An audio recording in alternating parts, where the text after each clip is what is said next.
রাবণের বোন শূর্পণখা দণ্ডকারণ্যে রাম লক্ষ্মণ এর কাছে চরম অপমানিত হয়ে লঙ্কায় দাদা রাবণের কাছে গিয়ে কাঁদতে কাঁদতে সব ঘটনা খুলে বলেন।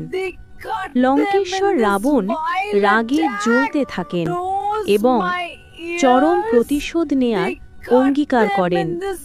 রাম লক্ষ্মণকে জব্দ করার জন্য রাবণ তার মামা মরিচের সাহায্য নেন। রাবণ মরিচের কাছে গিয়ে বলেন, তুমি কৌশলে রাম লক্ষ্মণকে কুটির থেকে অনেক দূরে নিয়ে যাবে, সেই সুযোগে আমি সীতাকে হরণ করব। কিন্তু মরিচি ছিলেন ধর্মপ্রাণ, তিনি এই প্রস্তাবে রাজি হলেন না। তিনি জানতেন রাম ভগবান, তার অনিষ্ট করা সম্ভব নয়, তাই তিনি অসম্মতি জানালেন। কিন্তু রাবণ তাকে মৃত্যুদণ্ডের হুঁশিয়ারি দেন। তখন মরিচি ভাবলেন রাবণের হাতে মরার চেয়ে ভগবানের হাতে মৃত্যু অনেক ভালো, তাই তিনি সম্মত হয়ে গেলেন। রাবণের মামা মরিচি মায়া বলে সোনার হরিণের রূপ ধারণ করে রাম লক্ষ্মণ সীতা বনের মধ্যে যে কুটিরে থাকতেন তার আশেপাশে ঘোরাফেরা করতে থাকেন। সীতা সোনার হরিণ দেখে রামের কাছে আবদার করেন, আমাকে ওই সোনার হরিণটা এনে দাও। রাম জানতেন এটা কোনো মায়াবীর মায়া, হরিণ কখনো সোনার হয় না। তা সত্ত্বেও সীতার অনুরোধে সোনার হরিণের পেছনে দৌড়লেন। সোনার হরিণ দৌড়াতে দৌড়াতে কুটির থেকে অনেক দূরে চলে গেল। রাম পিছনে পিছনে গেল। সেখান থেকে সোনার হরিণ রূপোদ্ধারী মরিচি ছলনা করে গ্রামের স্বর নকল করে লক্ষণ বাঁচাও বলে চিৎকার করতে থাকে।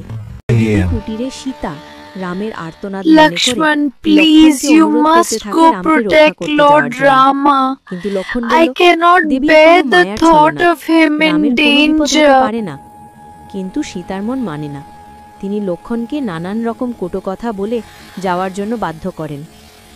দাদার আদেশ ছিল এখানে সীতাকে রক্ষা করার জন্য, কিন্তু সীতা দেবীর আদেশ দাদা রক্ষার উদ্দেশ্যে বেরিয়ে পড়ার। তাই লক্ষণ উপায়ান্ত হয়ে কুটির সামনে মন্ত্র বলে একটা রক্ষাবন্ধন রেখা এঁকে দিয়ে বললেন, দেবী যতই বিপদ আসুক, যা কিছু হোক না, আমরা না ফেরা পর্যন্ত আপনি এই রেখার বাইরে বেরোবেন না। সীতার সম্মতি জানাতেই লক্ষণ রামের উদ্দেশ্যে বেরিয়ে পড়েন।